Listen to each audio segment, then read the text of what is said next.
అభివృద్ధి సంక్షేమానికి ప్రజా ప్రభుత్వంలో సమ ప్రాధాన్యత కల్పిస్తున్నట్లు ప్రభుత్వ పాల్ శ్రీనివాస్ అన్నారు. మంగళవారం వేములవాడ పట్టణంలోని మండల ప్రజా పరిషత్ కార్యాలయంలో వేములవాడ రూరల్ మండల పరిధిలోని 43 మంది లబ్ధిదారులకు కళ్యాణ లక్ష్మి షాదీ ముబారక్ చెక్లను 8,75,000 విలువ గల 26 ముఖ్యమంత్రి సాయనిధి చెక్లను ప్రభుత్వ పాల్ శ్రీనివాస్ పంపించేశారు. వారు మాట్లాడుతూ కాంగ్రెస్ ప్రభుత్వం రేవంత్ రెడ్డి నాయకత్వంలో ప్రజలకు ఇచ్చిన హామీలను ఒక్కొక్కటిగా నెరవేరుస్తూ ముందుకు పోతున్నామన్నారు.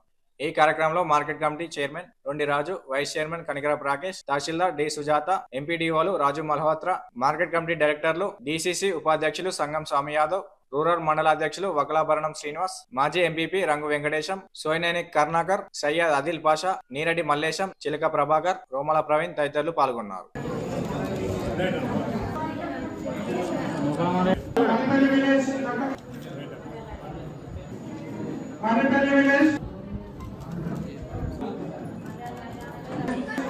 ప్రభుత్వం గౌరవ ముఖ్యమంత్రి రేవంత్ రెడ్డి గారి ఆధ్వర్యంలో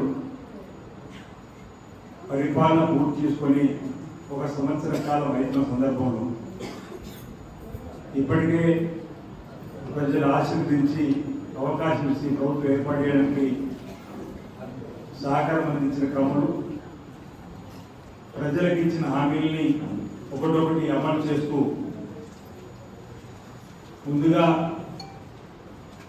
మహిళా తల్లుల సంక్షేమం కోసం ఆర్టీసీ బస్సులో ఉచిత ప్రయాణమైన దాన్ని ప్రారంభం చేసుకొని ఆనాడు రైతును రాజు చేయాలని చెప్పిన సంకల్పంతో రాజశేఖర్ ముఖ్యమంత్రి తొలి సంతకం ఉచిత కరెంటు మీద పెట్టి ఉచితంగా కరెంట్ ఇవ్వడమే కాకుండా రైతులు పండించినటువంటి పంటలు కూడా మద్దతు ధర కొనుగోలు చేయాలని చెప్పారు.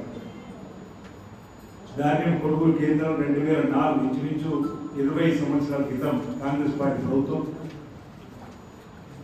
అది కూడా మహిళా తల్లులు లక్షాధికారులుగా మార్చాలి, మహిళా సాధికారులో భాగంగా భావంతో పావుల వడ్డీకి రుణాలు ఇచ్చేటువంటి ఏర్పాటు చేస్తూ నేను ఇక్కడ ఉన్నటువంటి అందరికీ ఒకటి అధికారులతో మాట్లాడడం చాలా జాగ్రత్తగా మాట్లాడండి.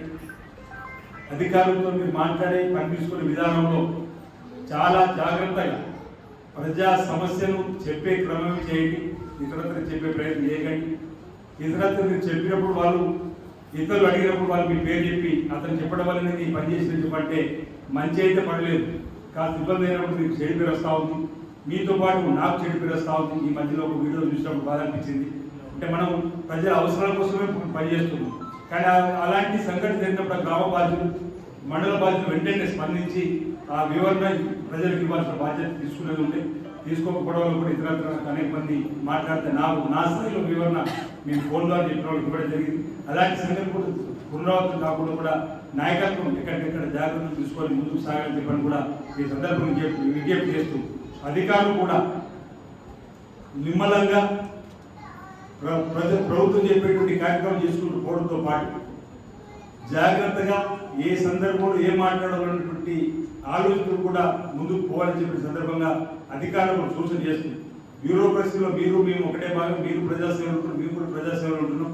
ఈ ప్రజాసేవలో ప్రజలకు మన్నన పొందాలి తప్ప ప్రజలకు మధ్యలో విభేదన వచ్చే విధంగా మాట్లాడుకుంటుంటే బాగుంటుందని మాట్లాడే సందర్భంగా నా ద్వారా సూచన చేస్తూ భవిష్యత్తులో అలాంటి సంఘటనలు పునరావృతం కాకుండా చూసుకోవాల్సిన బాధ్యత కలిగినటువంటి ప్రజా జీవితంపై వారిపై ఉంది, అదేవిధంగా బాధ్యత అధికారులపై ఉందని మాట్లాడే సందర్భంగా నేను తెలియజేస్తూ రాబోయే రోజుల్లో ఈ ప్రాంతాన్ని మరింత అభివృద్ధి పద్ధతులు తీసుకొని పోవడం కోసం శక్తి వచ్చి లేకుండా నా వంతు సహాయ శాఖలు అందిస్తానని చెప్పిన మాట సందర్భంగా తెలియజేస్తూ మరి అవకాశం ఇచ్చినటువంటి సంబంధిత అధికారులకు ప్రత్యేక ధన్యవాదాలు తెలుస్తున్నాను.